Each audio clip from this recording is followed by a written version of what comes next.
morning, this is Bill with Bill's Never Ending Projects, and I got the Buick project lined up for today. I ordered some tools. It's the steering column.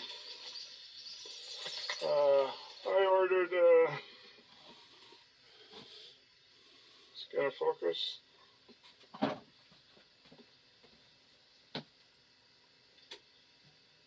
Whatever that says. It's a steering wheel puller. I open her up.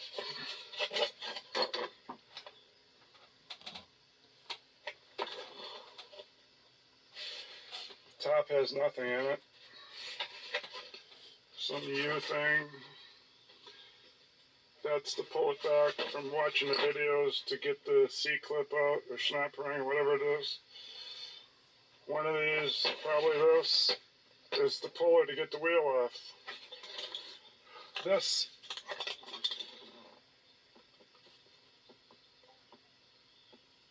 it's called steering wheel pivot pin puller.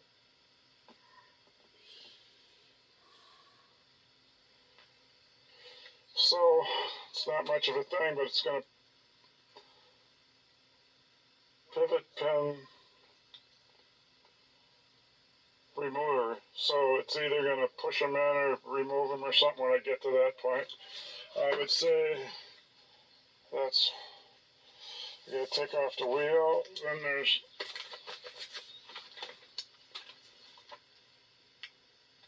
there's this wide section here. Somewhere is those pins for the pin puller. I never took a wheel off any car other than a 68 Firebird, and that just had one nut on it. So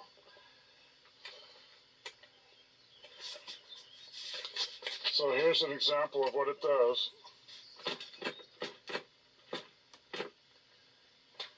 So it goes, it's about like there's every bolt's loose and maybe a couple even fell out. It wiggles much worse than anybody I've seen wiggling on the internet, meaning I shouldn't be driving it. And then I got this tool.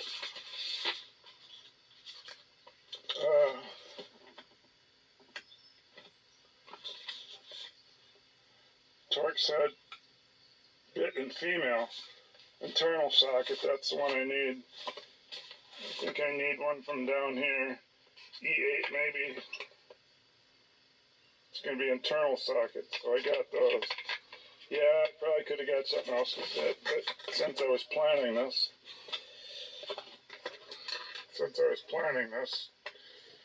might as well have the right tool. So then I got this, and that steering wheel pivot pin remover.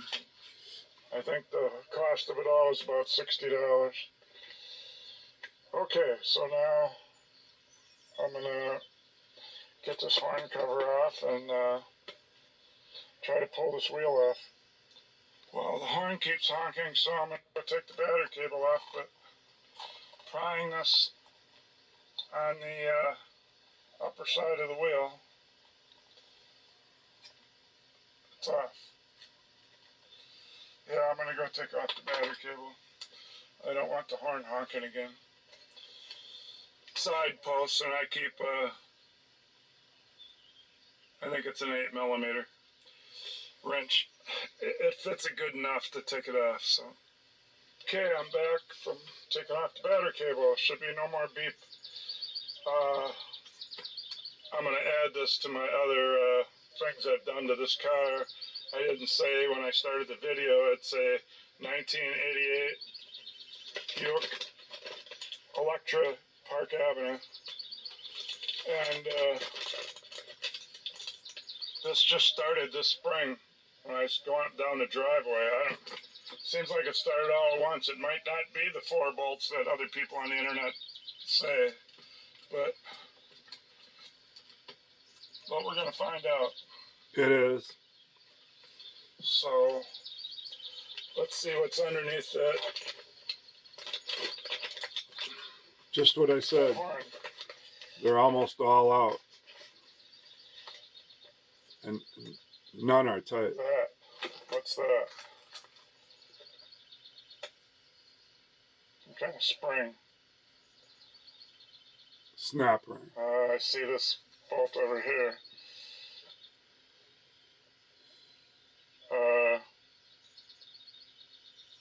Maybe if I take something off there, it'll uncover the normal nut without that stuff. I'll try that. From what I can see here, the yellow wire goes straight through a hole, so you can't get that mixed up putting it back together if I watch this video. And the black wire goes under the bolt. The torx head, pan head bolt. So that's a ground. For the horn in this thing here is going to be a snap ring type thing to spread out and get off there. It must be a guard so your steering wheel nut can't fall off. So that must be what that is. So let me get that off with both ends. Okay, there it's off. Snap ring pliers did work. And so now we get a clear vision of the nut. So I guess I get to get out. It's not very light today. Yesterday was worse, but there was some sunny spots. It's in the early 20s and 2024, and we just got through with 3 inches of rain over the couple days before that. So I'm sure I'll use the flashlight doing this. I wanted to wait for a sunny day so I could see all these small parts, but every time I need to get in and out, I kind of got to duck my head from this thing. This is a really low car. This 88 Electra. Okay, well, I'm going to go out and search for a socket. Seems to be a 21. And of course, I tried an 18 and a 22, but it's 21. After I get this nut off, my paint stick is gone. I'm going to have to mark where the wheel was, even though it's off. So I don't know why I would want to mark it.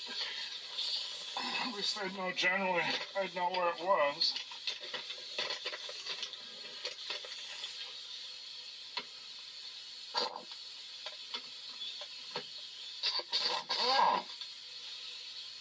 Off. So that's that. Put the impact away. So I see down in those holes, they look rusty.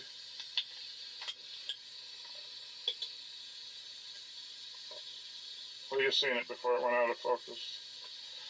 The rust is kind of, you can see the red there. But they're threaded from my puller, so rust or not, I'm going to try to thread one of those things in there, which will fit, and I'm going to get this puller set up. Thing I see you have to do is pick from, this is a matching set for course, and the one I got and the one left here is fine thread. It's not. Or there's probably about 20 threads an inch instead of about 16. I don't know. It's not fine I don't thread. got it memorized for each size bolt. They seem like 5/16. So I got to go get me a 1/2 inch or some millimeter, and then I screwed it in by hand, and it stops right away. So if I guessed wrong and I try a wrench, then I'm screwing something up right away. And the other thing is,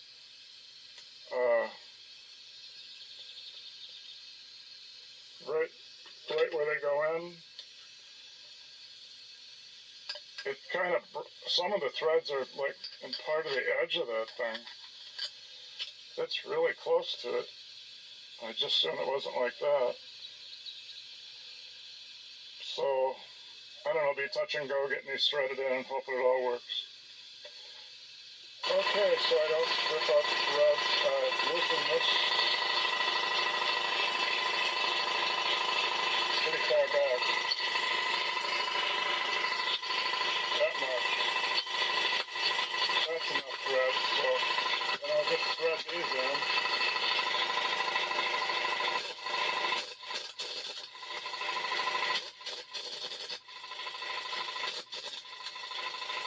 They're actually bottomed out. So now I have to put this was half done. Now I'm going to put a 10 millimeter on here and crank the wheel off. But I should look down in there to make it, because this slides up and down. I want to keep it centered. So I'll tighten it up centered. Now, okay.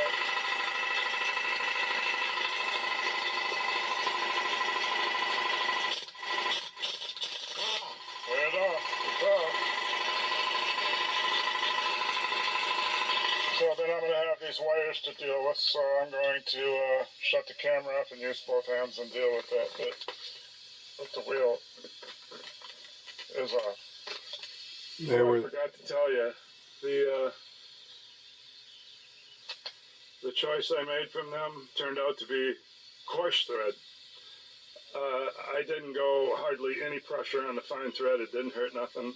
I switched to the coarse and I started threading right in. That's how I figured it out. So it was coarse thread. As far as the wire went, this has a notch just like doing a taillight. So I put the horn on almost like it was when I drive it to give me a longer wire. I pulled the wheel out, got enough slack to just push this in, turn it, and then it came out. So now the wire, the ground, the yellow and the black are still in the wheel. And that's what I'll do when I put it back together. I'll put the wheel kind of over this, or I'll have it hanging and touching my knee. And then my knee, I'll have it sitting, and I'll move it up and down. And I'll get it so that I can have enough room to put my fingers in there and put it back on, just like putting in a bulb on a taillight. So that's that. And then now I'm up against the next thing.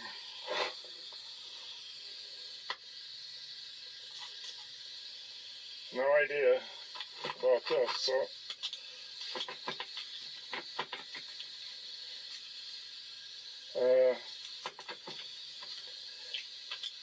that's the next thing I have to figure out. This cover probably just pops off or something. I'll figure it out. It looks like a slight crack right there, but it's just probably a dust cover. I don't know. I'll find out. Okay, after charging up the flashlight, I got a better look. I think I can see that snap ring in there. This must be the part you push on with this thing.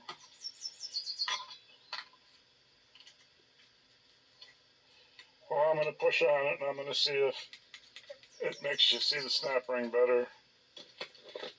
So I'm going to do that now. But I'm going to have to build one because look how tall this is. It must be 4 or 5 inches. And this shaft here is only a couple inches. And this thing comes way out. Well, towers way above it. Unless there's some kind of extension they put on this shaft. Oh, look. There is. Those. There are these two weird things. Those are it. Unknown to me what they are. Let me see if there's threads inside of them that would go onto that steering column. I got the feeling that's what they were for, but look at inside. The threads don't start for 3/4 of an inch. That would make it so it would not work in here. I should have. Threads would have to start right away. I should have just cut it off. So that 3/4 inch part just goes and runs into here, and then you can't thread nothing. I should have just cut it off. So if this is what it's for, I can't tell because I can't even start the threads, and I'm not going to cut them off not being sure. So I guess I can either cut these off with my chop saw so it would thread and then use this puller they gave me, or I could just make a short stubby puller. No, don't do that. That would just use my nut that came with the steering wheel. No, don't do that. This one. No. And cut that off. Push it in with that. Later in the video. I'll just make a puller. Later in the video, we cut it off. Still don't have a decent press except the vise, so I'll be over bending something like this out of my scrap metal. Well, I went over to the iron pile over by the welder, and I keep all the smaller scraps right at the foot of the welder, and those 2 big pieces I brought out. But there's no bends in them, I'll have to bend them. So then I went to the iron pile and came up with this thing. Something off a hay rack, I suppose. It's got a bend, so I made it 1 1/8 down, about 1 inch wide, and so I'm going to cut that out now. Then I have to drill a hole in the middle there. Okay, as you can see, I hacked that out of that thing. Here's the piece I hacked out. Now, it has nothing to do with the thickness I was going to use from those pieces of scrap I found by the welder. This one's even thicker. But if this thinner one will work, then I'll use it. Otherwise, I'll have to make one out of these. At least I got a bend in there already, see? So I just got to drill the, it's almost a 5/8 hole. It's between 1/2 and 5/8. I used a 1/2 inch drill bit. Now I'm trying to use a rat tail file. I think that's what you call a round file, and I'm trying to turn it into at least 9/16 or 5/8. Okay, the piece I made works perfect. That really thick one was overkill, I guess. This is just a plate you're pushing down. It's just sheet metal. This is 10 gauge, so that means it's plenty thick. It's still sheet metal when it's 10 gauge, but it's thicker. So right there is where the 2 pieces come together. So I'm just going to try to keep pulling this until I can get it to come out of the groove, and then try to work it around without it going back in. It's not a real snap ring. So I'm going to do that now. Okay, I'm back from going down to the basement for my electronic stuff. Here's a pick. It's really got a fine point. It might not seem like it on the video. What I'm going to do is go between these grooves. If it fits in there, get underneath it, hook it and pull it up, because that's the only way you're going to get it, and I think that's why the grooves are probably there. So here I go. I guess I need a smaller pick.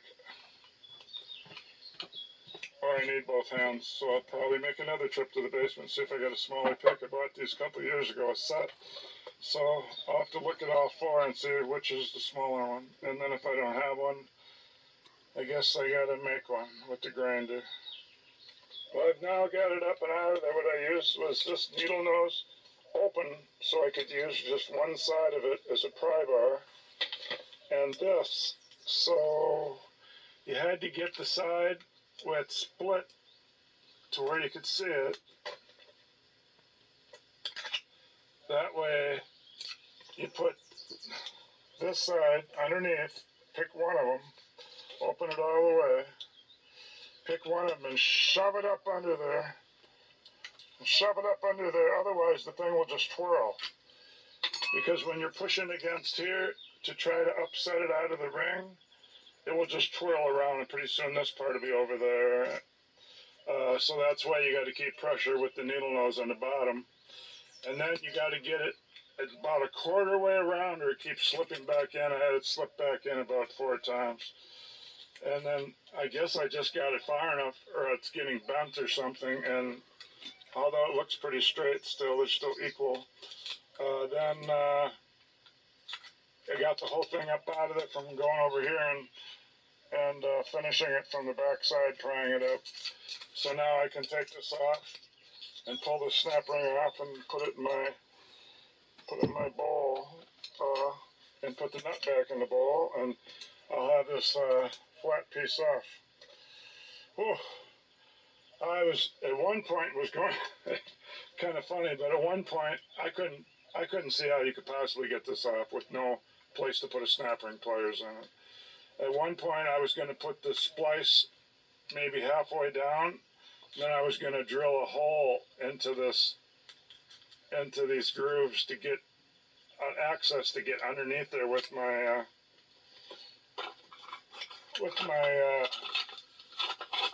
pointed tool. I guess the official name's pick.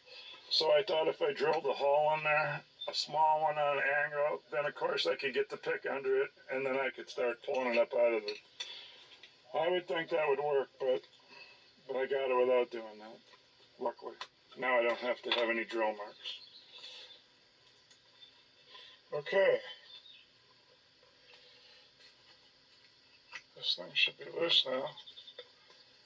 I just call it a cover or something because it's covering up everything. You can't see nothing.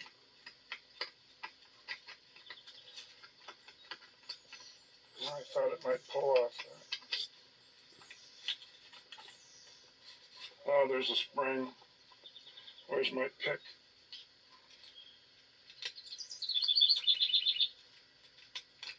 Still got the snap ring. Let me use both hands. Well, that was funny. It wasn't a spring. It was I was jumping the gun. It was still the snap ring. Still had to come up off there like a washer. Oh, yeah. Oh. I guess those are the holes that the steering lock locks into. And there's the steering lock pin. Yeah, it's still spring loaded. Looks like a little rust. Anyway, finally got off unless you call the horn cover a piece, it's just a second piece, steering wheel, and then this. Pretty slow. I'm not making much progress.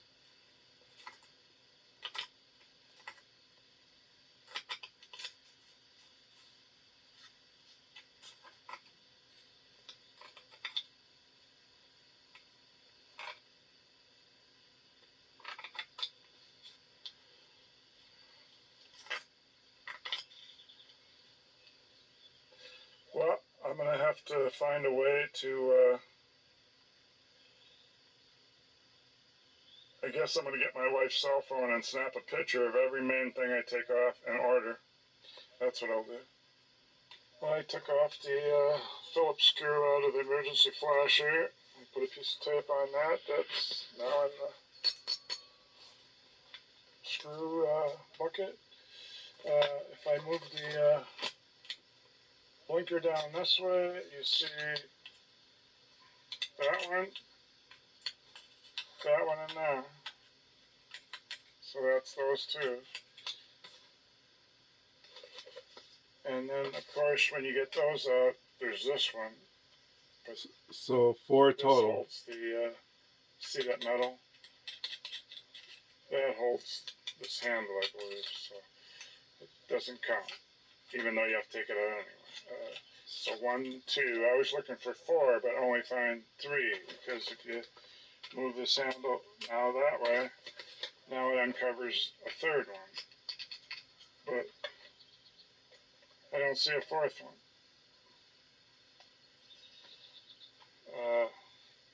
Got a magnifying glass. Well, if I don't see a fourth one, I'm going to take those out and see what happens. And then that blinker handle, or Yeah, it's a blinker handle. That's all there is. So I think I'll take those 3 out, and then this one for the blinker handle, and see what happens. I know there's 2 springs. There's this one. You see, to put that cover back on, I'm gonna have to use this thing. It won't work. To compress it to get the snap ring back on. That won't work anymore. Because I tried compressing that by hand. This spring, I guess I could take the spring off. That's the one I was looking for before. Can sit there for now. I'm going to take these 4 screws out, but I was just saying this thing pushes in, and this one pushes in. This is the steering lock one. That's the steering lock one, and this one, I don't know, could have something to do with the ignition switch. I think it's the horn. Okay, those 4 screws are out. Well, this, I wonder what this being out, let me yank on this a little bit, or move it, oh, there goes that. Notice that piece goes on top of the plastic. Doesn't just pull out though. Something I had to figure out, Although that piece does come unhooked. Putting it back together. Okay, what about the rest of this?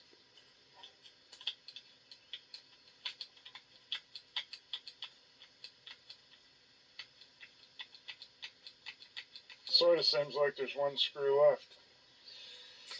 Well, I can't do much with holding a camera. I note I should make a note. One more thing I should make a note of,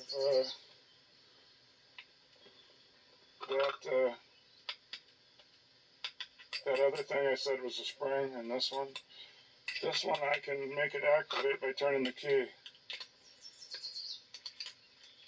See it go on and out? So that's to lock the steering, so now we've seen that work, so it gives trouble and I don't know how it works. So when the key's on, it's in, obviously steering that locked. And it goes in these holes. How many holes is there? A lot. 12 holes. So that way you don't have to move the steering wheel very far and it locks. And nobody can steal your car. So, still,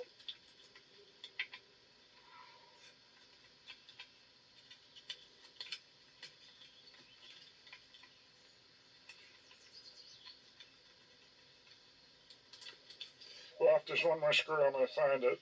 There isn't. Let me get a needle nose and put it on something and pull with that.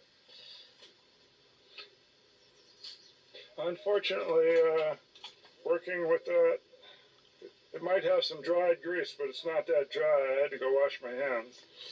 Now that I'm clean, I can explain what I did. I took the spring off, put it in the glass bowl, and that little plate that holds this, that actually is just a little piece this long, a couple inches long. I put that in the plate, or in the dish, put the plate in the dish. Then I found out, I'm not going to grab it because you get greasy. I found out that there was only 3 screws, and then that 4th one that holds that plate on to run the blinker. There was only 3.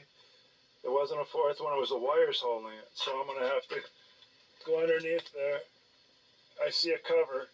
I'm going to have to get that off. I think you can unhook wires so that when you pull stuff out on the rest of the way, so you have slack in the wires. But I'm on break now. Pair one at the bottom here. I think I kind of did this for nothing.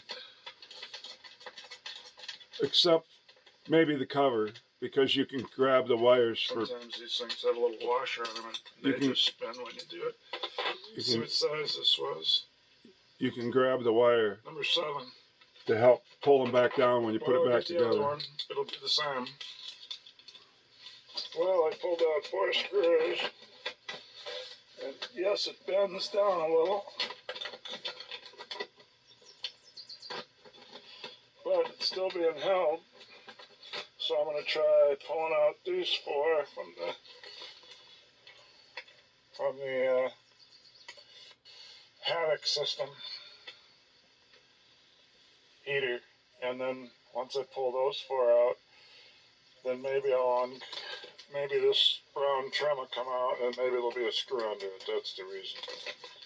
Okay, I got the 4 screws out of the heater control, and liquid pops off. That, and look what it uncovers. That. So will be 1 on each side, and this trim will just pop off, probably. Well, to get this side off, turned out to be 2 spring-loaded screws that just pop out, and then look, it released.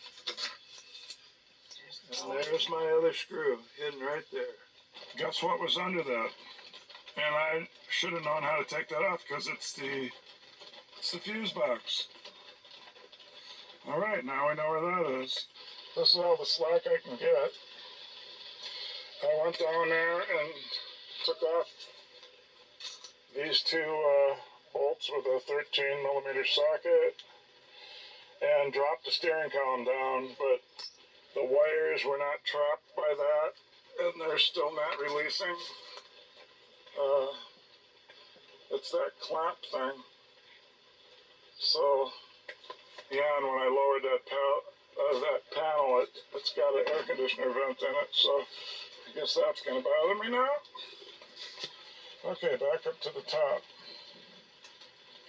There's going to be a copper object that looks something like this. It's going to be the chime switch, so let's go over here.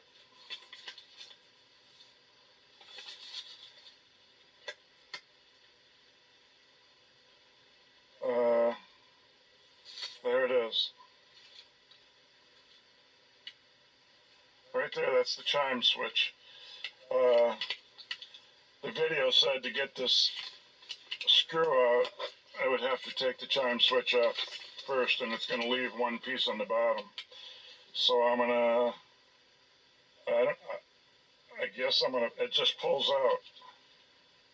And I'm going to use a needle nose. Okay, I pulled out the chime piece of plastic, had it on the needle nose, pulled it out. That let me get the first torx head screw out. Which size did we use? 30 maybe? 20, 30, T30. I'll read it. T30. T30. Use the T30, and there's going to be 2 more, but now with that T30 out by the lock, the lock barrel might pull out. Of course, it's not going to.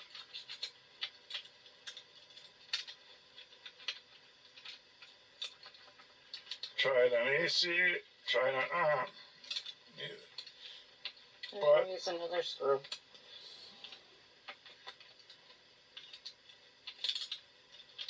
okay, it didn't pull out, so okay, there was another screw right above that torx head. This is a T20. It's more like a pin with threads on the end. It holds the lock cylinder in place. So we'll call it a lock cylinder pin. And so here comes the pin.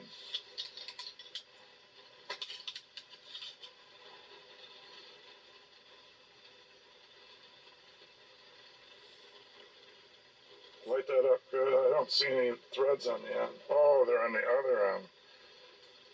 They're on the end where you... Okay, take the light away. They're on the end. The light made it worse. They're on the end where the torx head goes on, not the other end. That's just a pin. Okay, so now...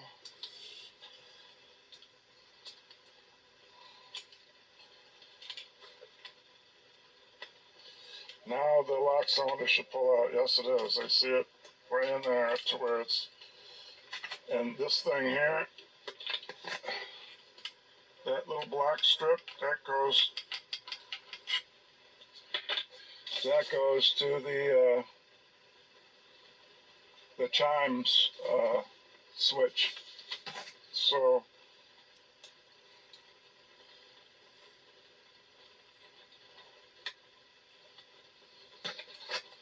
that little piece of metal goes to the chime switch. But to take it out, you got to take out the lock cylinder first. But to put it in, you can attach this to the rest of the chime switch.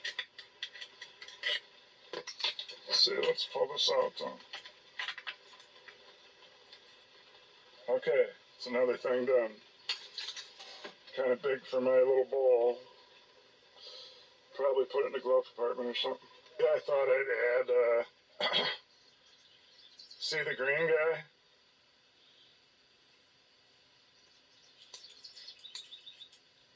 It falls in when you tip it up, but, so that's something I gotta know for putting it back together. That's what holds the spring in from coming out. I don't know what spring at the moment. But this thing here, Yep. that sure acts like a spring. So I would say it probably has to do with that. I'm not sure. That's the chime, part of the chime switch. Now I'm going to pull out the chime spring. This is the way the orientation is. This spring thing down, it's like a bowl, and this notch thing up, and that's just how you would put it in. Of course, I forgot that. And that must be what the, oh, well, I've already got the orientation. So what I had was, I've dropped it now, but I know how to line it up because I just went through it. The springy thing down, and this notchy thing that extends above everything up. Then it would just go in like that. Of course, I forgot all that. Putting it back together. So I might have to pull off the bearing housing race, bearing race. Spring seat. But I'm going to be pulling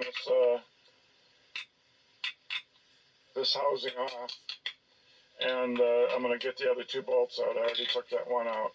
This can just stay in there. Don't have to mess with it. That's correct. I might have to take off this blinker handle, or this tilt handle. But first I'm going to take off these two, and we're going to see exactly they're going to call this the lock housing, because the lock goes into it. Okay, so I'm going to turn it back on next time. The lock housing should be off. I got one of the pivot pins out. It's just you screw this into the end of the pivot pin. This is the extra one that came with the pivot pin puller.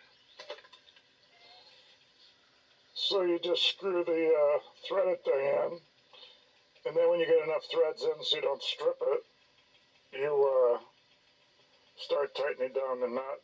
I used the crescent wrenches out, and it pulls this pin out. And when you put it back, you just use a hammer. Now I just got the other one to pull out. I finally pulled on these wires enough that I was able to get this cover just barely to pass this thing here. See where it don't want to pass. So that's the first time I've hung this down. I just sort of had to put this thing back in there. Give me some more slack. So, but this thing I can't get off like other people act like they could unscrew it or something. I have no idea. It is threaded. I have no idea how I can see it, how it raises the tilt up and down, and I can see the track in there. It is threaded. But I guess maybe they make a tool to take these out. No, take a vice grip for me. I don't know if I can leave it in there, but I'm going to try to. For now. No, I don't think I can leave it. I'm going to try to leave it in there first. I'm going to take out this big nut. Turned out to be. I know that's spring loaded. Turned out to be a spring cap, lightweight. I almost wreck it. I just want to get this thing pulled out so I can tighten up those nuts and start reversing this. Okay, there's this springway in there. I'm sure you can see it. I got it pointed pretty right in there. It wasn't until I seen that I knew what was going on here. I didn't have it's a square hole. I didn't have anything like that, so I was almost stripping it out. It won't turn until you push it in. See? Very good. So good thing I didn't strip it out then. So Yeah. then you had to find the right flat tip screwdriver to do that with. Don't wreck it. Yep, definitely Like push what it I was in. trying to do. Push it in, then turn it. Getting the left side pivot pin cranked out.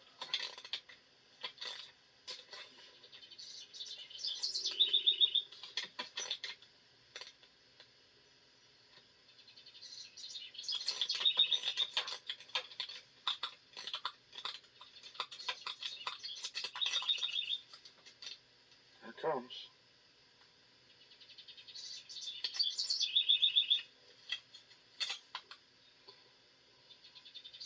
It's got grease on it, so set it on a rag for now. Get my tool back out of it. Okay, I got it off far enough to tighten them. I wiggled the one on there, definitely loose. I wondered about this tilt handle all the way back because it didn't unscrew. And then I wondered where the grooves went. Well, there they are on that piece of thing.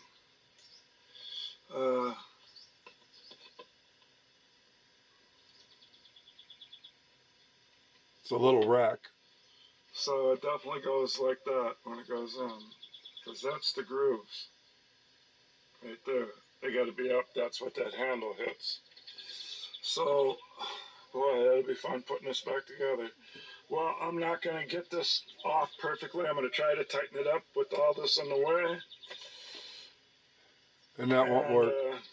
I know I can get it these two because look, they're sticking out. But then I'll probably have to put an extension on it. At least I bought the right wrench. I won't have to try to use a 1/4 inch. I did chip this here, trying to pry it back. I don't know what made it come or what was holding it. I think it was something to do with this thing. And this. Anyway, I can live with that. Paint that with a little blue magic marker or something. And so I'm going to get tightening up. I guess I have to take them out to put Loctite, so I got to run to town. That's no fun. Okay, it's after the holiday. I think it was called Memorial Day. And, oh, there's a few clouds, but they're not the rainy kind, finally. I left it with it tore down right there where I never, this is the state I left it in. The tilt housing hanging down. I never could get this tilt handle off. I don't see that it's threaded in there like some people say, but I don't know. So anyway, because of the wires, I haven't been able to get this thing, the steering tilt casting round thing housing completely off, but I could try to do both bolts. I could try to tighten them all up and then take it out one and get Loctite and then put it in and tighten it and then do the same for the other three till they're all tight with Loctite and just try to reassemble it. And as far as me jerking on the wires to get it hanging down that far, I never have found out where those things under there actually plug in. Went back over everything that I've taken apart and what I'd have put back together so I could reverse the order. I'm going to start from the beginning. It was take off the horn cover off and then get the double nut special thing off. Real cheap looking thing, but it probably kept that nut from coming off. Remove nut.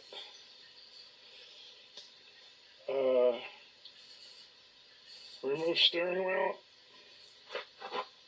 Yeah, remove steering wheel.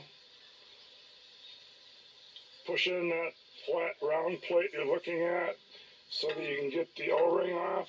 Special type, there's no holes in it. I explained before I held the bottom part with another piece of metal. It happened to be a needle nose. Then when you dig at the top with a smaller screwdriver, you can start working your way around. But if you don't hold it at the bottom part, it just keeps spinning. That was my key to getting that off. Then I got remove round plate.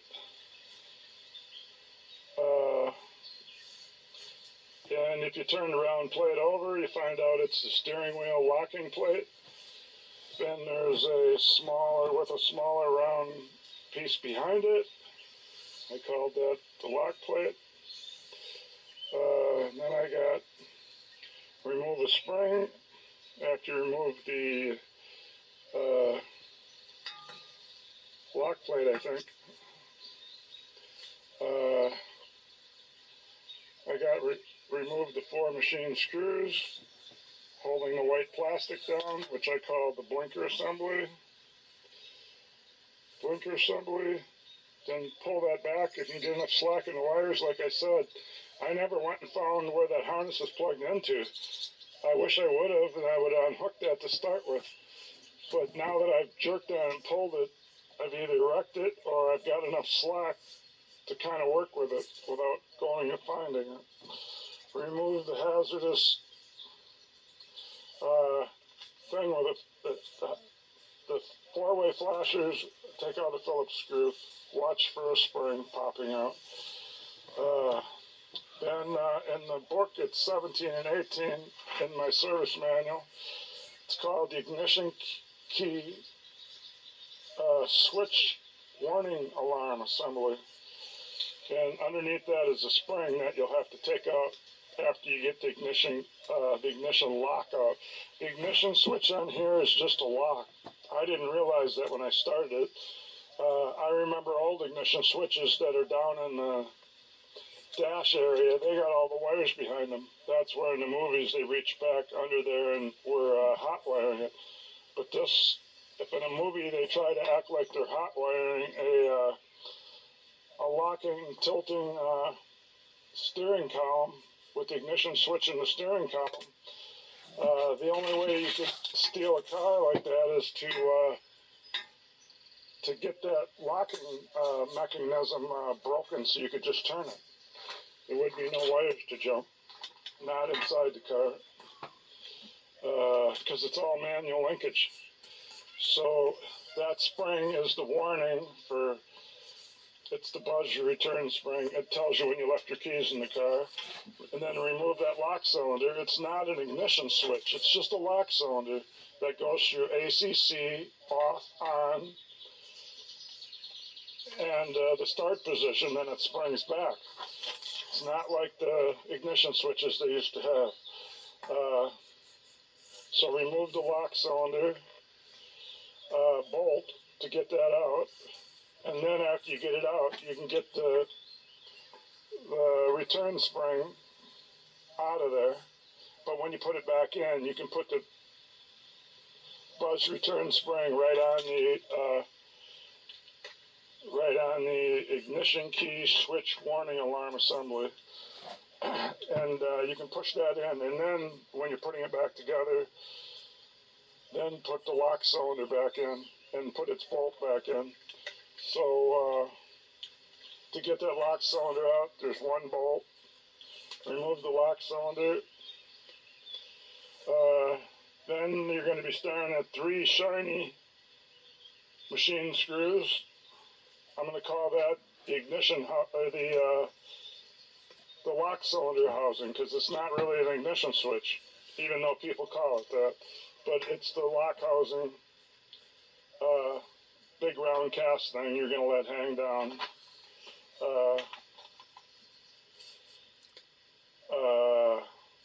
And then the other housings are going to be called, that's going to be called the tilt housing. said, I can't remove the tilt lever. I tried. Then you got the high beam, low beam piece that falls out. You can, if it's still in there, you can hear it click before removing. So you can see that it does that. Then remove the high beam. Remove the high beam cover.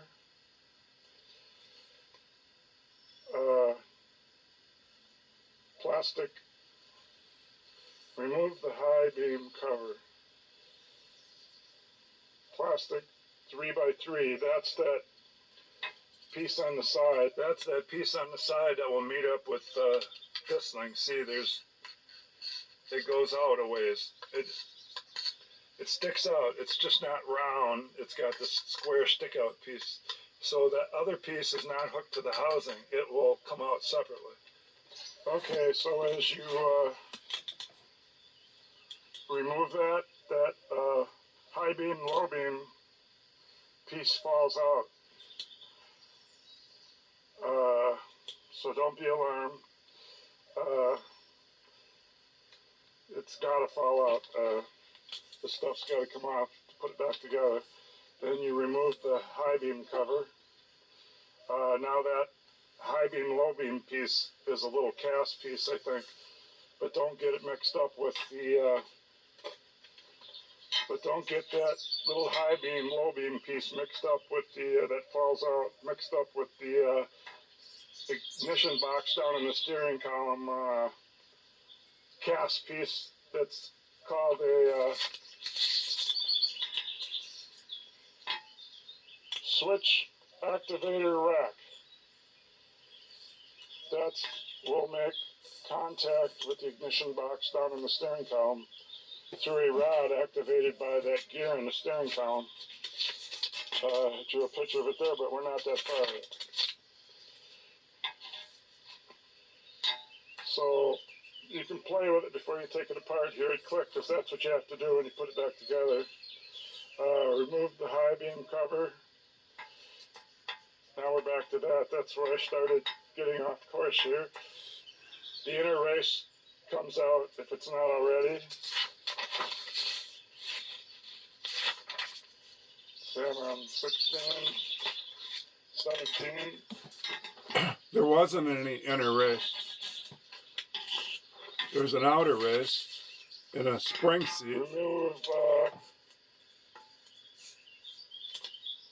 I drew a little picture. You gotta put a flat screwdriver in that hole. You gotta push it in and then turn it. And that releases the tilt lever spring. Okay, so now the next is the housing, tilt housing. Let's go see where my tilt housing. I backed it off, but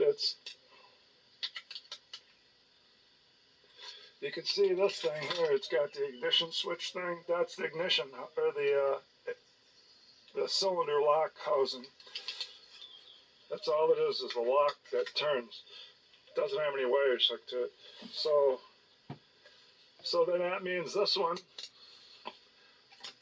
here that I'm wiggling, that's the one. I didn't get it completely off because you got to clear the shaft, and I couldn't clear it with the wiring. So I'm just going to try to tighten them like I said with it on there. So let's go back to that. Okay, I said remove the tilt housing, but then I put an arrow. I'm getting ahead of myself. Remove the 2 pivot pins. So I had the pivot pin puller, and there's other ways to do it. If you're mechanically inclined, it doesn't take much to think it. You find out what bolt screws in there, and then you could build something where you could just turn something with a nut on it or something and pull them out.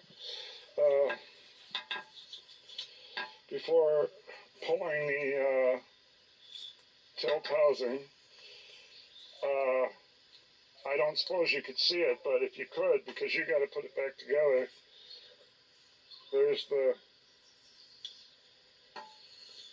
when that cylinder turns, it turns this gear, and that gear shoves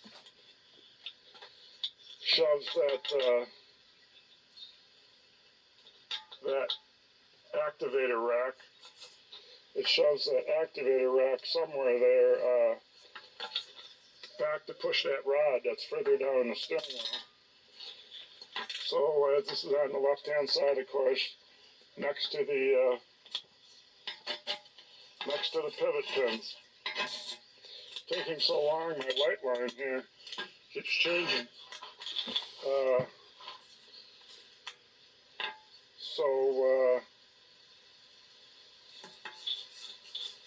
I think I started drawing a picture of that rack.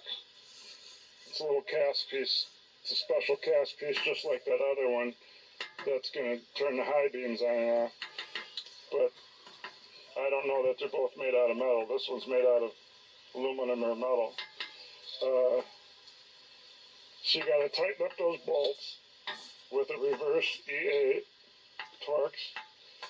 Put your stuff on it. Maybe get them all tight and then take them out one at a time and put your stuff on it. So then the switch activator rack will make contact through a rod activated by a gear ignition box right here, kind of like that. And you can look in there and try to see it.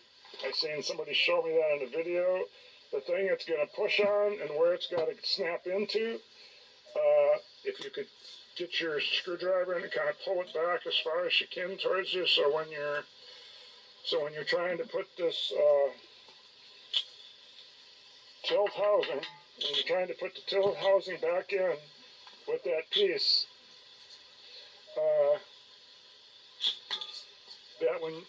then you have to thread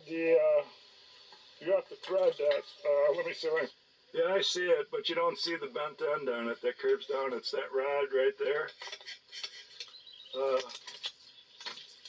There's the curved end. You can see it right in there. There's the curved end on it. Attention, because I got to put all this back together after I put the Loctite on those and tighten those up. That piece is not your ignition rod. That is your brightener and dimmer of the lights. And when you put this tilt housing back through there, that rod has to come up through a hole in the housing. It will go more to the inside of the activator, the ignition activator rack. So let me read what I wrote here. Reverse procedure. So right away you got to monkey with that ignition rack piece. The switch activator rack will make contact through a rod activated by a gear, that gear. Ignition box is down on the steering column, and that rod goes between the ignition box on the steering column, then the rod, then the activator rack piece that's cast. Then when you run your ignition, your lock tumbler through the AC off, on, and ignition, and after you let go from the ignition, it should spring back. It's moving. That rack, activator rack, switch activator rack, will make contact through a rod activated by the gear, but it won't make contact. There's actually one other piece. When that rod comes up, it's hooked to a little sliding piece. So you can just see. Let's go. Hey, it's already fallen twice. The way I got my flashlight sitting here, held up, hooked to the steering column with a glove under it, and then leaning on top of the glove on this side. But before it falls, that little nub is what you got to get behind. See how I can bring that up?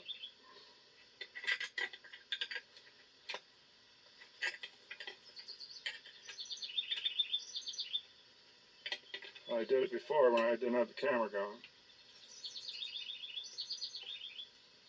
There, I just slid it up. I don't know if you've seen that. I'll try to slide it back where you can see it anyway.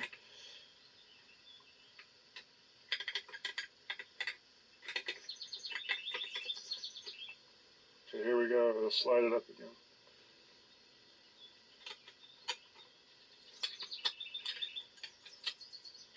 There, you can kind of hear it when it goes back and forth.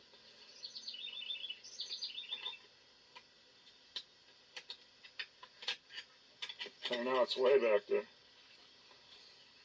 There, you seen it that time. That's the nub. You got to get this piece behind.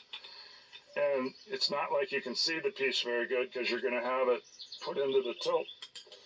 You're going to have it mixed in with the tilt housing when you put it in, so that will kind of cover it up. You got to listen. You got to listen for it to snap in there. So I put, knowing that information, looking aside where we just did of the steering column on the left-hand side of the column, see the fixture that the activator rack touches with that flat, with a flat tip screwdriver. Bring the piece in its track in the forwardmost position that you can. It only went up to that one spot. This gives a service person a chance of slipping the rack back into the correct spot, the slot where you just had your screwdriver, and it will make a click, because like I said, you're not going to be able to see it. So when you think you got it, back together, and you think you got that piece snapped in because you heard it, keep holding it with your left hand then, and have the pivot pins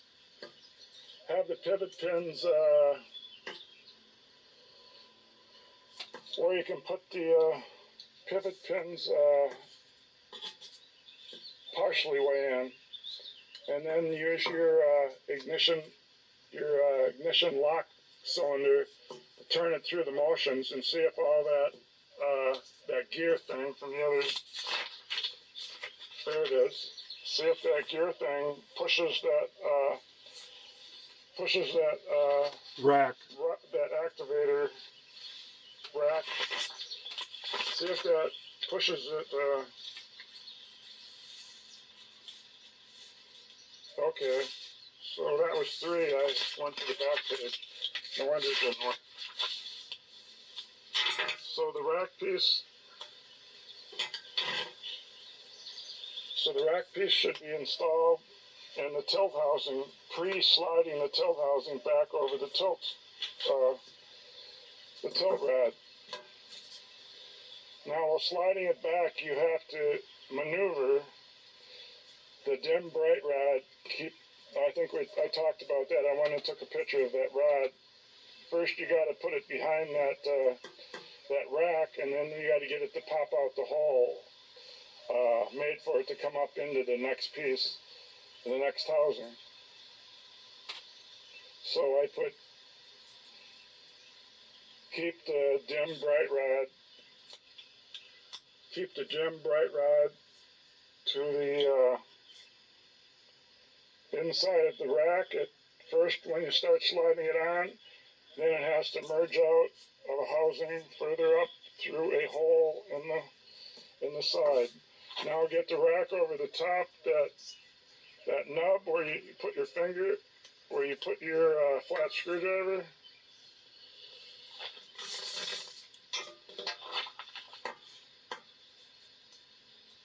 Where you put your flat screwdriver. Earlier, there's not much space, but it can be heard. Can be heard to pop in. Possibly use the tilt lever after you get that. The tilt lever to put the column in the best spot. As far as tilt up or down, use the bright dim rod again. Listen for it to click.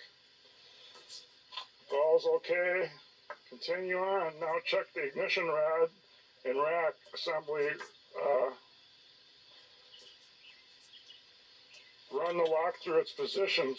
Watch the left-hand side gear work.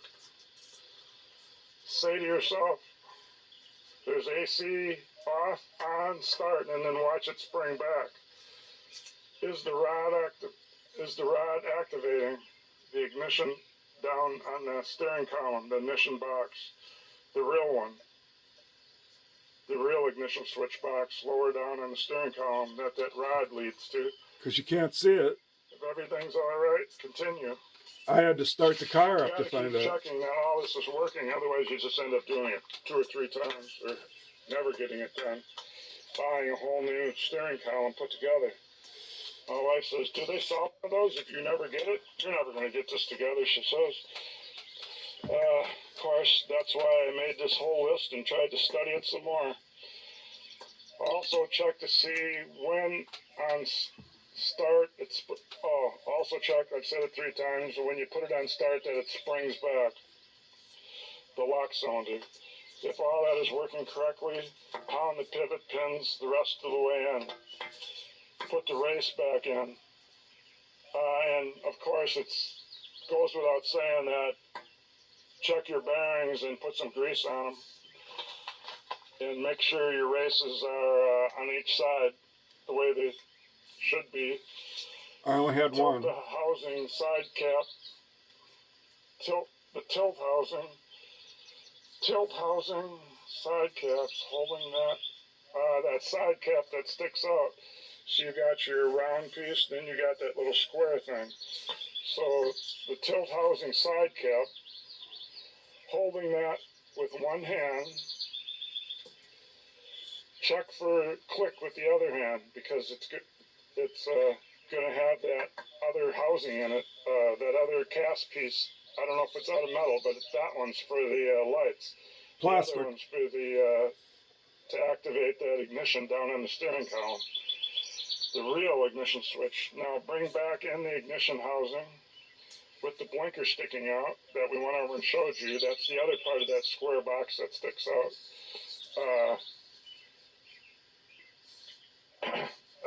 With the blinker sticking out, it might have a left-hand side end cap built into it. It does. We went over and looked. It'll meet the other one. Well, of course it does. I said, yeah, if you got going together. It's built on the ignition housing, the cylinder lock housing, and so it's of course shaped like that, and it definitely will meet the other one. That has that little cast piece. Hope it's holding on in the right spot, just perfect. Of course it does, because the blinker handle's inside of it. It has to protrude to have the blinker on it. Check for a click for a 3rd time before adding the bolts. Add back the 30 number Torx machine screws. And then that's as far as I went. The rest is less hectic. Once you get that, that's with all those rods happen to be in exactly the right spot. So this took long enough. I'm going to kill this now. I'm going to go in and try to put some of that back together, and I'll say something once in a while. I decided to get this wrench on there. This plastic U-joint is in the way unless this rod is straight. I needed to get this blinker handle off. I looked on the back side, and sure enough, it is threaded. So then I got a big vice grip, and I locked it on there. It might have slipped some and left some marks, but I got it coming off. You see how my straight shot to get a socket on there is bothered by this roundness, the roundness of this. See, your straight shot comes way over a third of the way over the bolt, so there's no straight shot. So what I found out I could do is put the nut back on, put a vice grip on it, and then I pull on the vice grip and look what happens.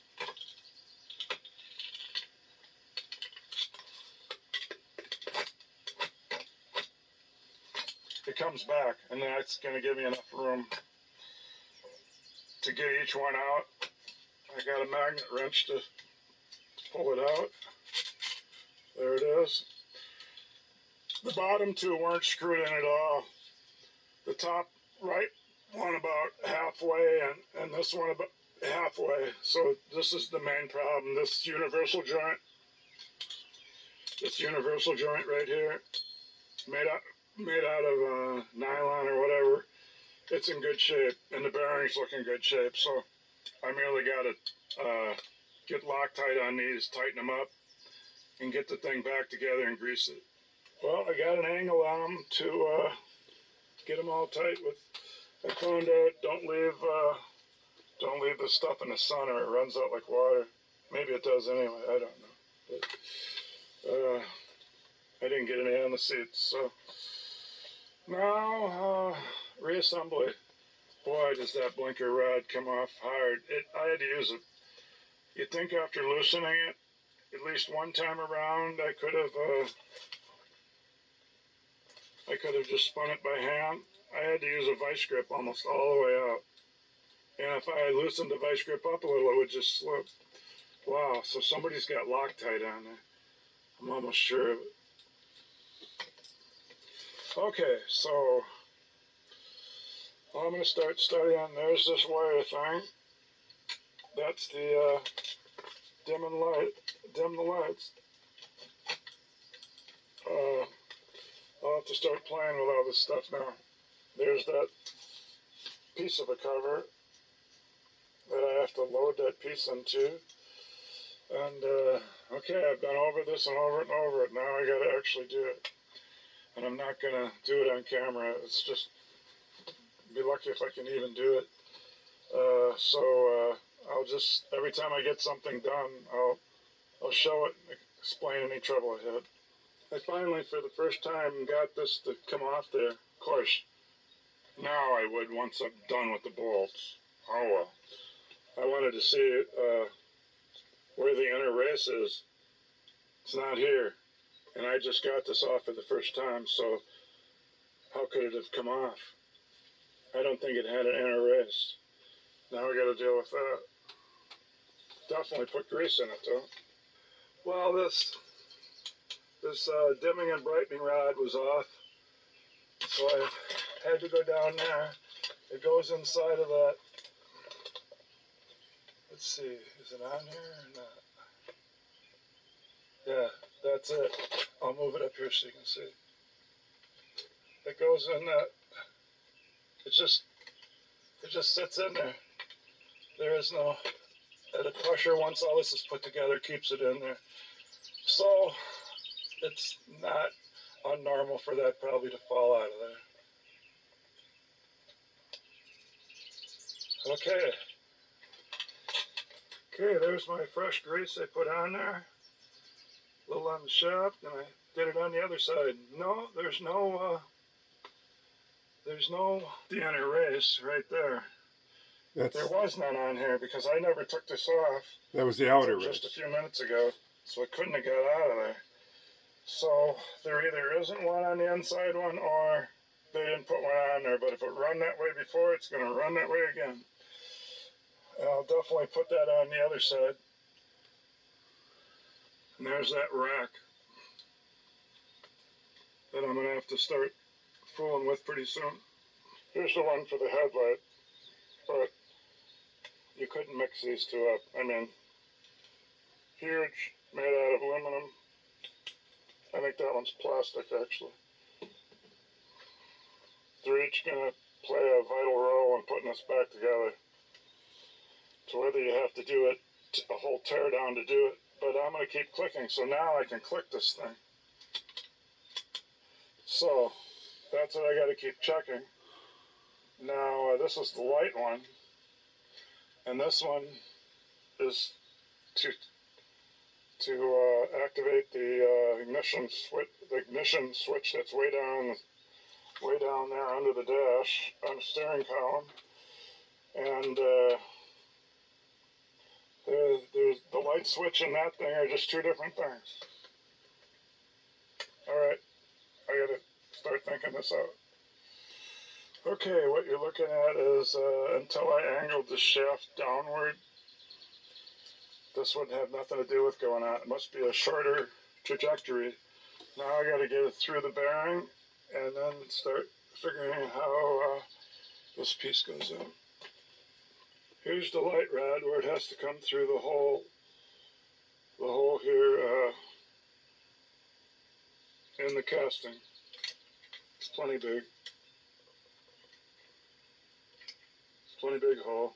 Except I knocked it off down there, so I'm going to have to go put that back on.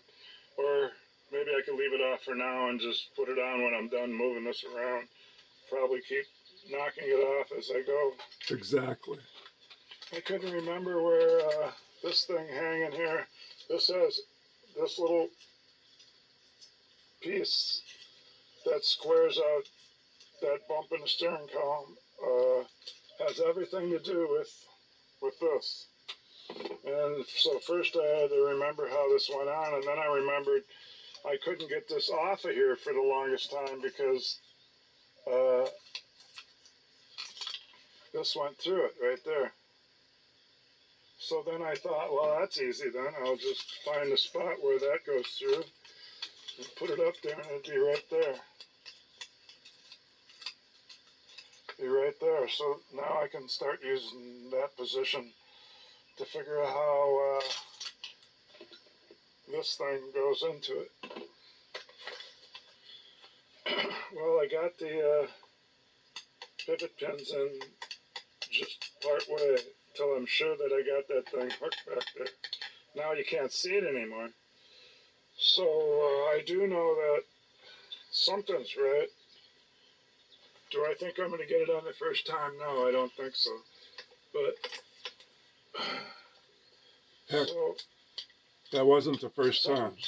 I mean, there's a little spring here underneath that fell out that I put back in one time. It's Oh, that's right. pushes up on this piece.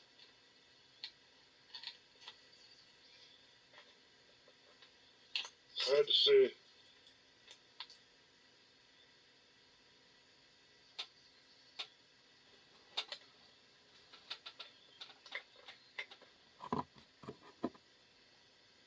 There it is. It has a double over in the end. That's the little spring. It fell out one time. If I put it the other way, it wouldn't be doing any good, so I put the hump up so it would push down on the hump. And it did straddle each side the right measurement, so pretty sure that's where it fell out of. Good guess. And It slides on that. when I turn this, it feels okay. It's just when I go on start, it's not springing back. So now I got to find out what this spring does. I have no idea, and I think it's not right. It's not making it spring back. Oh, I guess it'd be part of the steering lock.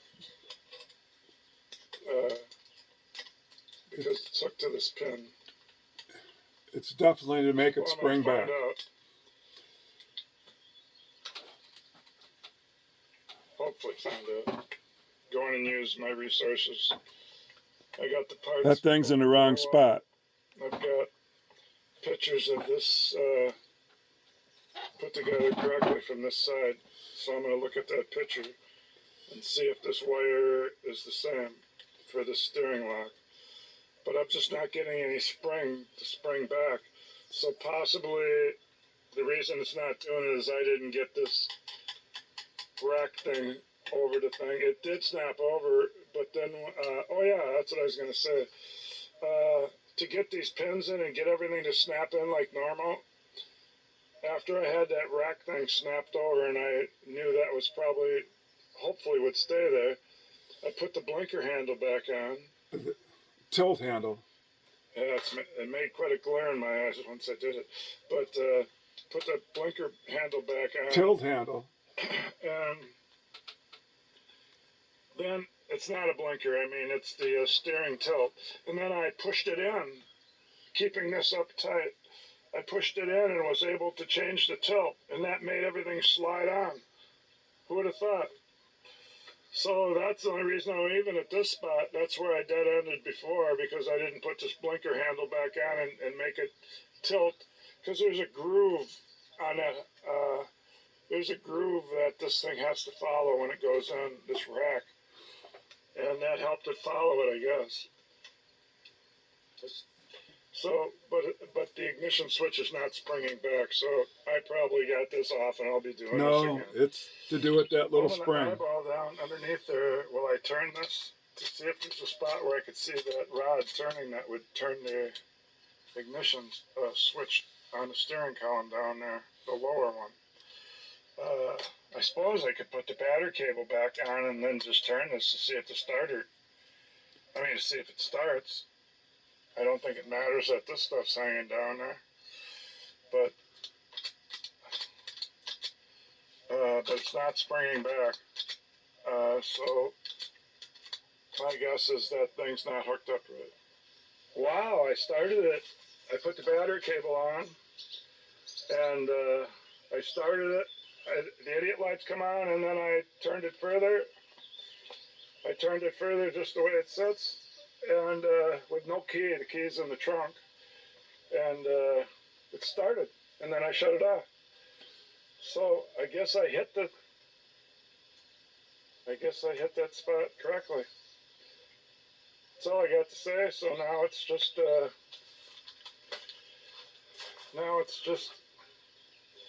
get the rest of it back together. I guess there's that other hard part yet. So with the Oh yeah. dim and the bright thing, but now I have to go for that. So Unfortunately.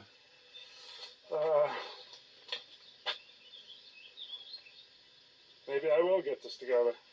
That sounded promising anyway. With that part working, that means I could pound those pivot pins in and be done with that part.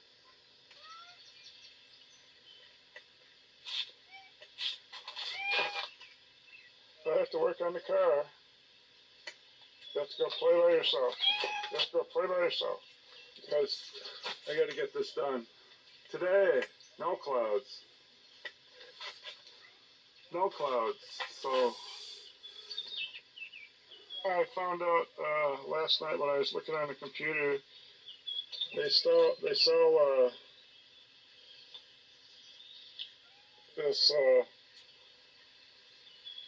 this part that and the gear that goes to it, and the race, and two bearings, and this steering lock spring for about $40. That's called a steering column tune-up kit, and this is called the rack.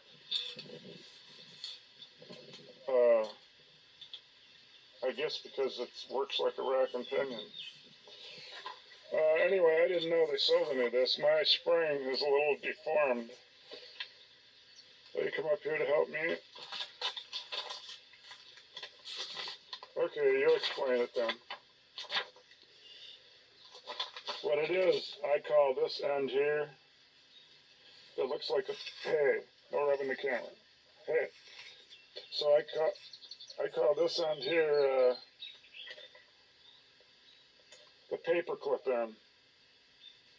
That paper clip end goes into a slot.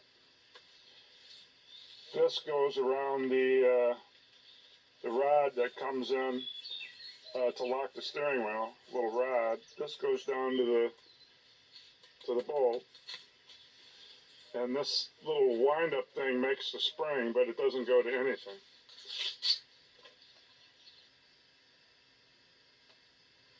So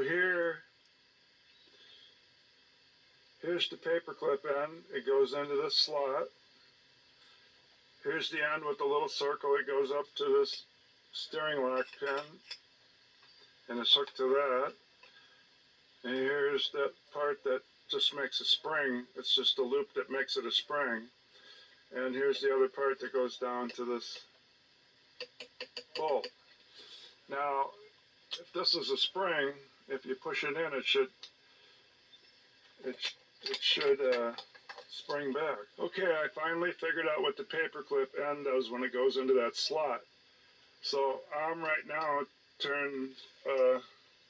I got the ignition facing the furthest way.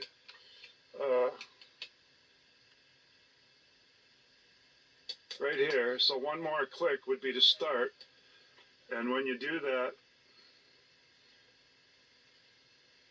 see how that paperclip thing goes way further? And it must be what springs it back. Well, that's the only thing I can tell that this thing does. So then it just goes along for the ride when you go back this way, and it locks. Or when you go back the other way, and it locks, it pushes it into the hole in the steering lock. So I guess my spring's okay, but earlier it wasn't in that slot. You coming in the car? I thought you don't get in cars. You think we're going to the vet?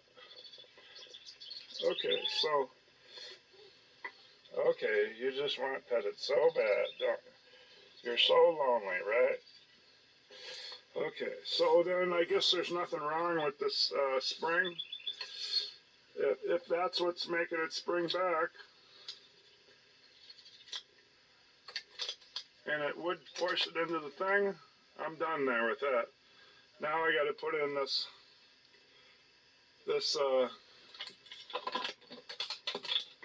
greasy spring and that hole, and so I'm going to sit where the cat is and do that. Okay, I got the tilt spring in the easiest way by using this lever and tilting it all the way up towards the speedometer up.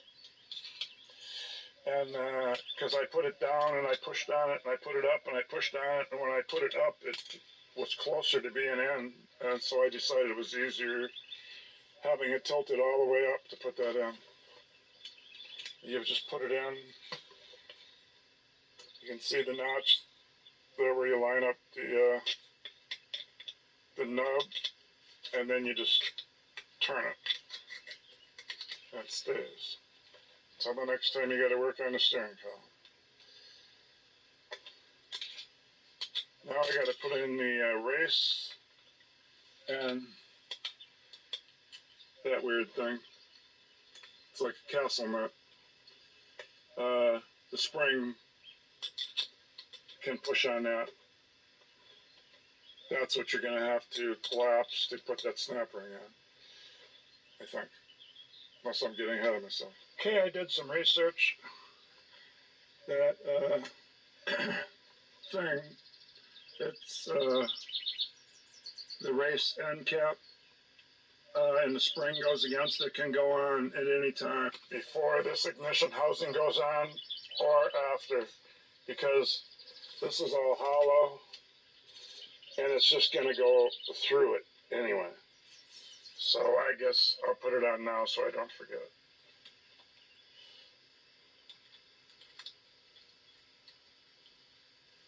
That's correct. But later... Same with the spring. It could be now or later. I guess I'll just put it on now so I don't forget. But later I think it's now, wrong. We got to deal with this thing. I'm going to tell you the exact name for that. Let's recap. I added the bearing race. Of course that would fall, so I won't touch it with the screwdriver, but I added the bearing race. I added that castle looking race cap. Now we got to add the bump out thing. It's the first half of the blinker handle, but you got to set up that little plastic cast piece that will bump the bright and the dim. The real name for it, here it is: column housing cover end cap. No, column housing cover end cap.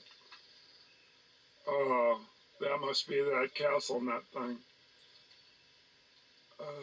No, that's the plastic end I cap. was talking about this weird plastic part. That's the name of it. Oh no, I guess it's that.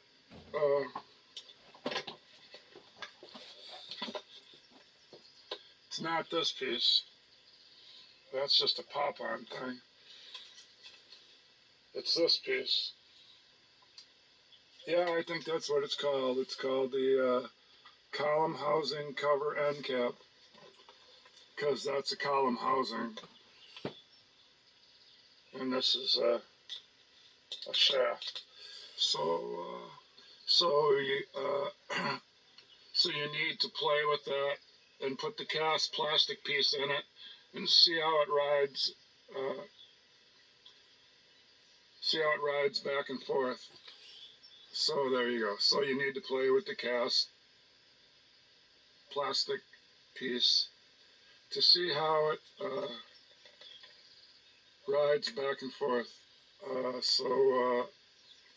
And there's usually a little grease involved in that. I figured out from looking at the picture it can only go one way, as the opposite end has a opposite end and the stubby end has a point going to the top part. So now I'm going to get that and play it. It points to the bottom though. Okay, if I'm recording it, I'll show you. So you play with it. You grab the end cap. You see the blinker goes through that hole, or the tilt handle. So then now you know your orientation because of that's going to go. That's going to go up. So then you just lay it flat. Put your little piece in there and put some grease on it so it stays there, and you can see how there's that knob there. So you put it on there and see how there's that taller part I was saying, so it can only go one way. And it will point down. And it'll go in there like that. So I'm going to go get some grease and put it there to see, so it'll stay there. And then I'm going to try to snap it up on there. Yeah. To try to get this part going. I think I tried 4 times. And most of the grease. At this point, it seemed like I couldn't just put this end cap, this housing, steering housing end cap, with that little piece that you played with to make sure it's going back and forth right. I couldn't put that on without putting this on too, because there's wires hooked between it. And this helps hold that piece on. There's that straight line right there. That's what you aim for. This housing goes into that groove, and then this overlaps that, keeping this on. So you do kind of have to almost put them on together, but you don't. You kind of put this on first, and then immediately following to hold this on, you get this overlapping that piece. And this hasn't even been tested yet, because right now I need to see if that piece that I was playing with going back and forth is going to be touching that thing to brighten it. So I'm looking in through here to see if I can see it. I see the end is going to look like that. I drew that picture of it because that's what you're going to see. So I see the end.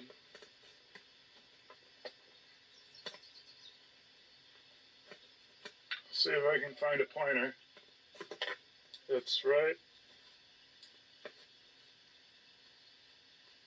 there, that piece. So I'm going to try to put a screwdriver in there without holding the camera and see if I can make that dim, bright click, which would mean the piece is against that bent piece of wire linkage. So yes, I'm going to try that now. Okay, this shows the piece sticking out. And so what I did is I took electrical tape, see where I'm wrapping it around. Because every time, I've had that wire come out of the switch under the dash like 3 times. And I've had this up on there 2 or 3 times before I said I was trying to do this at the same time. But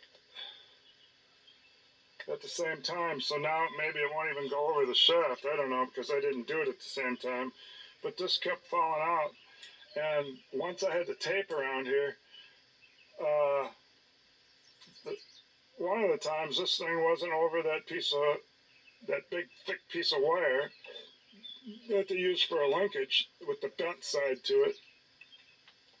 And I noticed when you look at people film it, when you film something, it turns everything around backwards. So that sharp piece of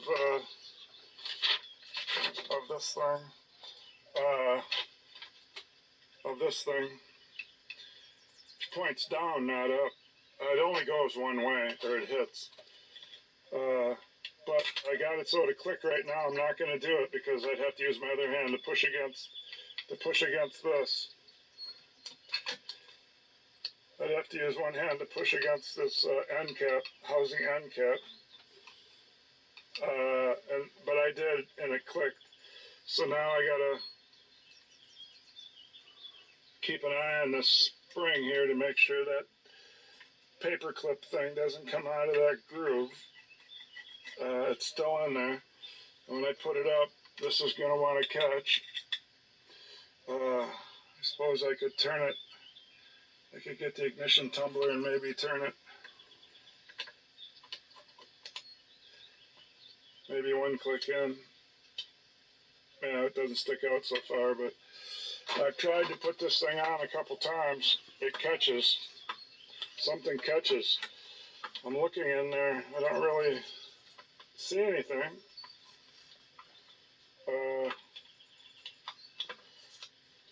But I'm going to try all this again. One of these times I'll actually get it. I guess I thought it would be easy from here on out, but this is the other hard part. Well, I got the end ignition housing over the top, but I see this dimmer handle blinker has to mesh in with that piece. So I'll continue trying, and not to mess it up, because I don't want to have to take off that end cap again to line that up. I actually got it on there, and I held this with one hand, and I clicked it, and I seen this blinker thing here. This blinker thing here right at the end.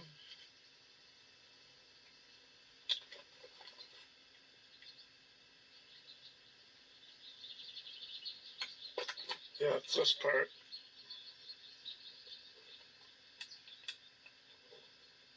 It fits right against that, and it pushes it in and out. That's that plastic piece. It actually stayed in there. So, and then I backed it off. So now I got to figure I could go further, and I'm going to put in the lock.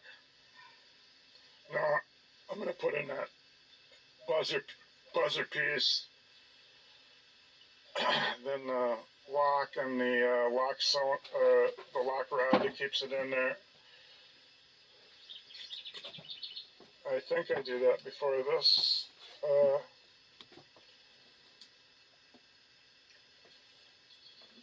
Well, look at my thing.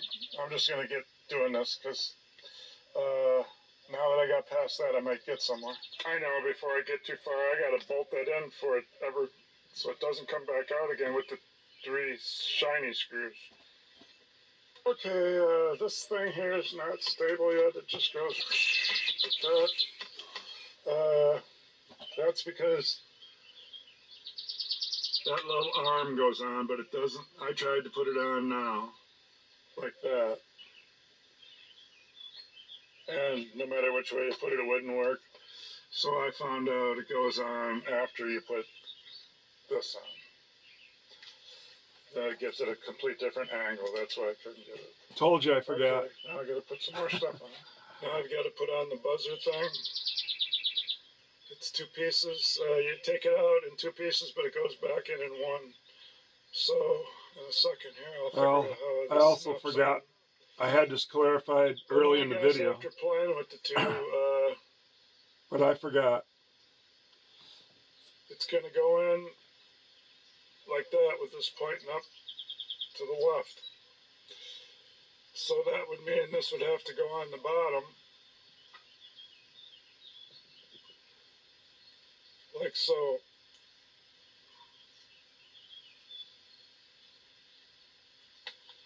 Would have to go on the bottom like so. But I got But it there's no way backwards. to attach it here. If you put it in that little groove, that would short it out. Yeah, because it's backwards. Turn it So what around. I think is this ledge here is to snap in there. So I'm going to put it in there and snap that on, then slide this in. So I guess I'll put the bow up.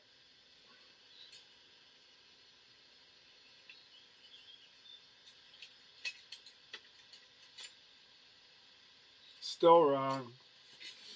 Try to get it to catch on that little piece of metal. I'm going to have to do it off camera. I'll eventually. Well, if it goes, I'll eventually figure it out. Then it just sits there. This doesn't catch on nothing. I'm just experimenting. It just sits there because it bottoms out. Won't go any further. Then I suppose you just take this thing. And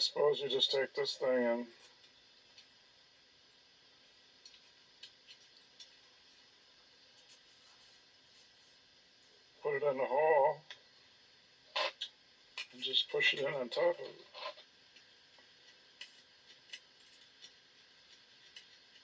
Then it pops back out.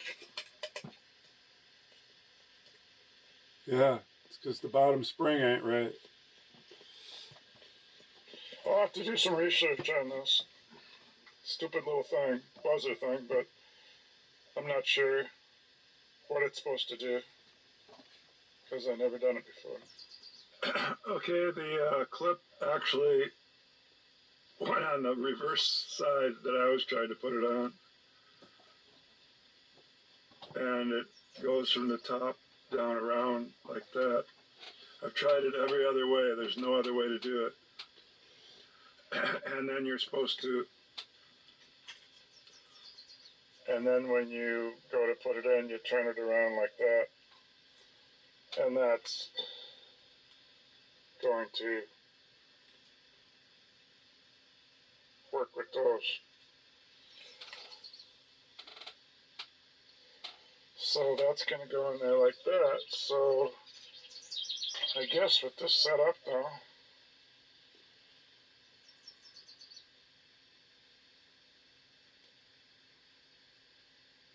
I can go ahead and put the lock cylinder in and then pop this in.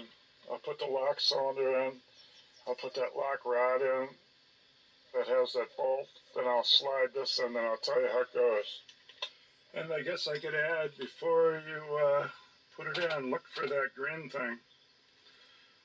I've heard that if you turn it to the run position after it's in and you push that green thing up with a screwdriver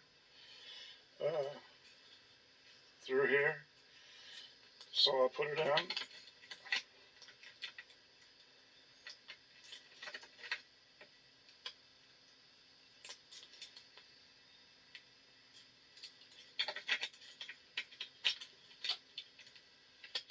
Okay, now turn it to the run position. And then take a screwdriver and see if you can poke that thing out. I see it there. Too big a screwdriver.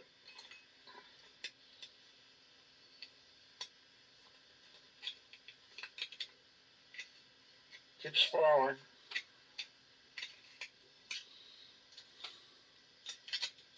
Turn it to another position. Oh, there it stayed in that position. I got it back in the off. Anyway, with it in the off,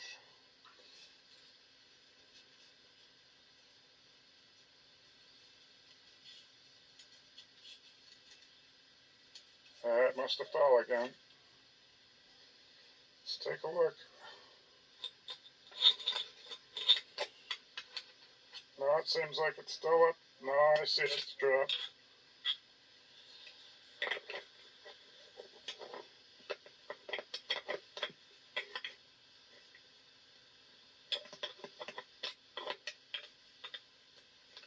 Well, then why do you got to put that in first?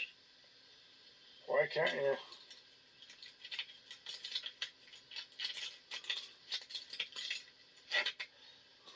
Why can't you put this in? Let me try it the other way around, even though they say that's No, wrong. don't do that. No, no. Well, try it and learn. Yeah, that All right. goes in, but supposedly this probably won't slide in now.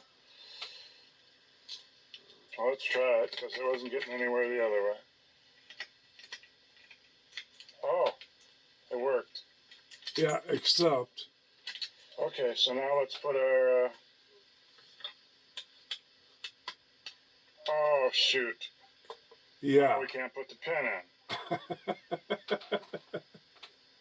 That's why you have to do it the other way around. But you'll eventually get that thing to stick up and stay there and then put it in. So now I gotta reverse, live and learn. Getting nice out there. What a nice day.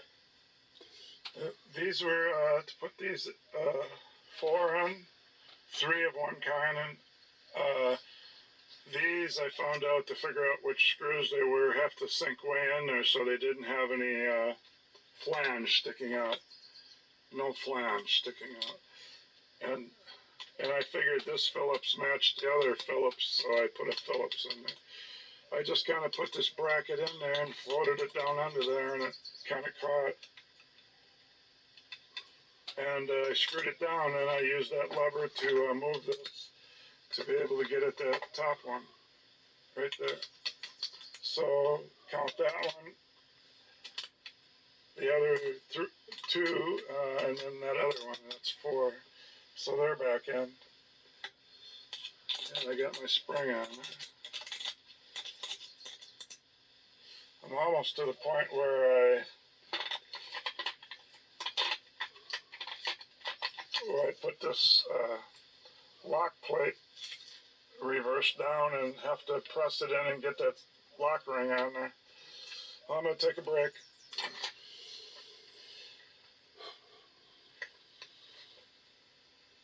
Now I need to put on the 4-way flasher thing. I put it in tape because there's a spring with it. There's a shot of the spring. It's just that one Phillips, so I'm going to go ahead and put that back on. So I had to go look on another car. So when you tighten this in, there is going to be that gap in there. This whole thing doesn't get tight, just the inside part, so that when you push it in, see, this thing stays loose. And the curve means nothing. And then you pull it out, and it pulls it back out. So when it's not activated, you can sit here and make that gap. Brings back in. And the curve is just a design. Well, I'm going to go ahead and put this lock pin cover on. I see the lock pin comes out the way it's supposed to. And this little thing here hits the horn, but it's a 360, so it doesn't matter where you face it. Okay, so when I took this off, I couldn't figure out how to get that plastic cover. This is a piece of plastic over that metal. So I just pushed it in with it on there. And that's what I'm going to do again, because I'm going to have to compress it to put that C-clip on and the nut. So I'm going to reverse that order. I'm getting close to done. Except I took all this, I took these trim pieces off to get at that screw on each side. And I found out where my fuse box was. I got to put this back up under there. It did no good for me to drop the steering column because I didn't get any, it didn't do any good. So I wouldn't even be putting that stuff back on. But, and then this little cover to do with the, what did they call them? Housing end cover. This should just snap on. It's not anything running through it. Oh, there's got to be something with each thing I do that I have to work out. something's wrong. My my pusher, the shaft doesn't come out as far anymore. I gotta figure this out. Okay, here's what the problem was. I had the This is going to be wrong. thing the spacer fits in, the spring fits into, the spring seat. I had it backwards. Nope, I had it correct. I put the castle part up. It's the thing that looks like a castle nut. You can see the castle right there, and then down there it's in the dark. But it's a thing that looks like a castle nut, and you put the castles towards you. Then the spring fits inside of it, and it's Wrong. about an inch difference. All bullshit. Okay, so now Wrong. I can go back to putting it together. Well, I'm in here looking at the book, and there's that spring seat that goes right above the race. It shows the castle thing down towards the race, the bearing race. Now, unless I screwed up part of the steering knuckle there for the tilt, I don't see why my shaft would be shorter now. I mean, it's same old shaft they took off. This is the lower one, and that's the upper one, and then That's the upper race. I don't know where they're showing the bearings, but you take the bolts out of that area, but I put them back in because I didn't get any access to anything from taking them out. As I was saying, now I got to put those covers back on. When I tightened up those 4 bolts right there, that's all I did. There's the 2 bearings, number 1 and number 12. 1 in each end. And number 20 is called the race, upper. I don't think there was a lower one, it doesn't show one. Number 20, the race, and then that castle seat with the castle towards the race. So that makes a big difference. That thing's about a ½ inch or inch thick. So I'm just going to have to make a different spring compressor, I guess. I found out part of what it could be, that I could get my homemade thing that I used to compress it to take it off. I guess I'll take it apart to show you.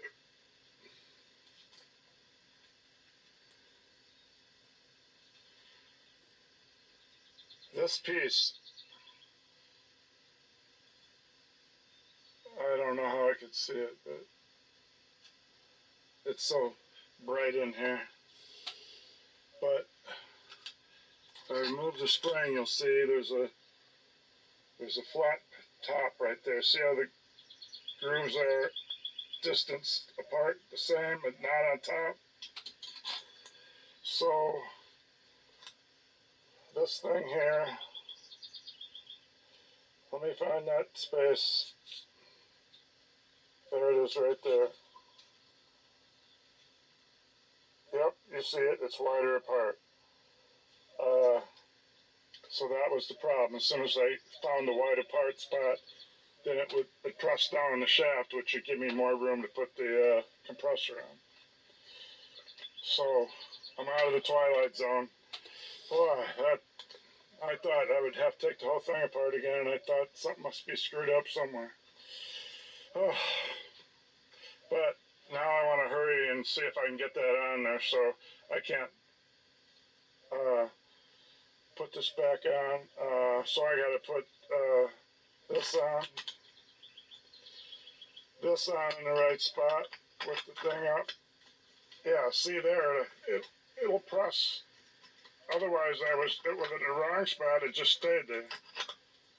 Yeah, it just stayed there. So there it compresses. So that was my problem. Now I just got to put the snap ring on without forgetting it. And let's see. It still don't look very long. It's still not fitting. But maybe I can compress it in by hand. Nope. For a little bit to Nope. get the nut on there. It worked. Well, I'm sure gonna try. It worked taking it Okay, I apart. get it. The reason this worked to take it off is because the snap ring was on there, so it was way down there compressed. So I could easily Very good. You figured it out. tighten this up with a washer on it or whatever with the normal nut. But now that it's not compressed, this won't work. I'll have to have the Use the one I should have long used. ones that you would use out of these. Only they got that shallow part in there, and I would have to, and I can't even tell if it fits. No, it doesn't fit. And there's two of them, but the other one don't either. Anyway, I figured out how to do it. I just got to get it compressed, and you got to never mind the first set where the ring can drop into, because that's not it. It's the second one. Okay, with that recessed way in there that far, I'm going to cut all that recess off because the threads don't start for an inch.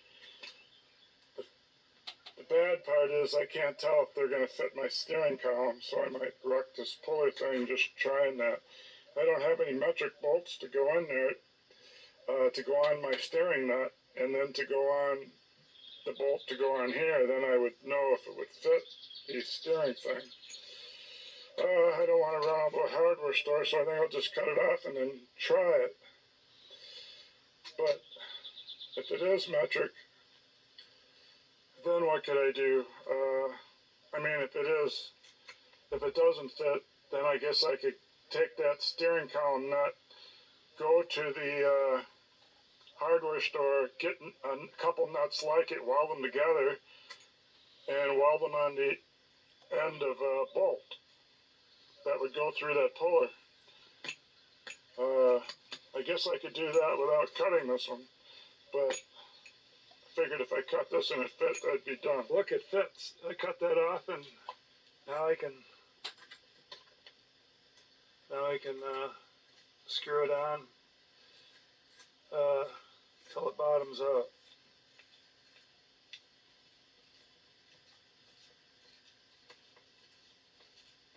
There. So I should have done this before when I took it off, instead of making that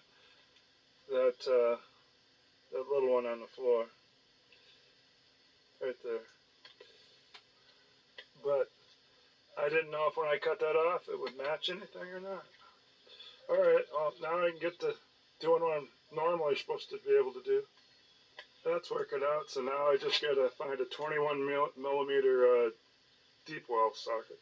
Okay, 21 was the steering wheel nut. This one is 22.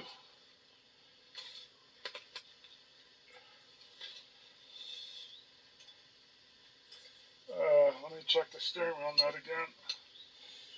Yeah, that was 21. This one's 22.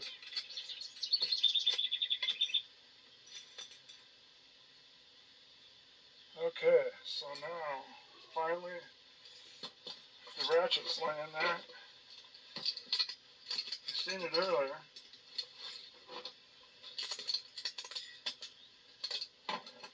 Not using the breaker bar, it'd take too long, and I don't feel like firing up the air compressor. You're kidding. It's not in sight. It's sitting right by my right arm on the console. Okay, so now I gotta figure out where I seen it. Okay, I got out, but then I seen it then back in the car. I was on the seat.